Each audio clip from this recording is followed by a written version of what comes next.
Alright, well, we already know it had to be done. I got my hands on the Galaxy Note 20 and the Note 20 Ultra, and I guess we're gonna go ahead and unbox it. Now, all those comparisons will be had. I just came off those Pixel 4a comparisons, those are crazy. Now, hopefully the audio quality is also better because I just got a new mic and it's annoying that for some reason it was not working well. So now, obviously with the Note 20, I kind of like it. I'm not gonna lie. I mean, I'm excited for it and everything, but I'm more excited for the Note 20 Ultra, this one, than the standard Note 20. And the one reason why I hate that is because this one is more expensive, so you're kind of expecting it to be better. I don't know what they did with the boxes this year, you can't even get it open. So of course we have the standard thing getting stuck up to the very top, usually just like the pamphlets and stuff. Nobody really cares about those. Then you have the phone itself, and I've seen a lot of people complain about the box or the screen protector that the phone is on. And I don't know if you can see, but yeah, it is a little off. You have that little thing right here, but this can be taken off. But you do have this kind of, displaced a little bit up the very top. It's like uneven, which is very weird. On the back, as you can see, we have the standard stuff. We can go and take this off. And I guess this is to be taken off too. But then I guess you don't have that glass screen protector that we usually do on these phones. So I guess Samsung took that off, which is very sad. So I'll go and turn this bad boy on and we can look through the rest of the box. Going through here, we have the standard Samsung thing and then the fast wireless charger, whatever this thing is, which I'm not really even too sure what it is. I think it's that USB. Nope, it's empty.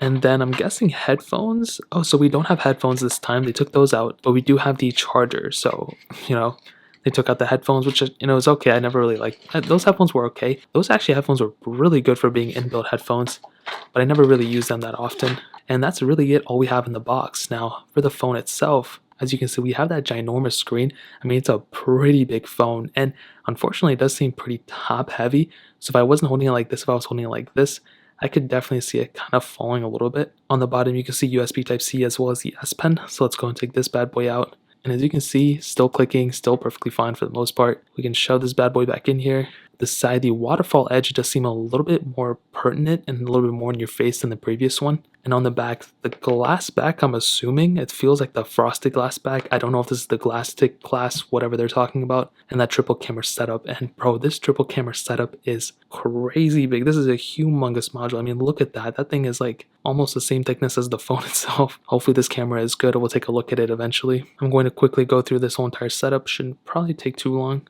And we're into the phone.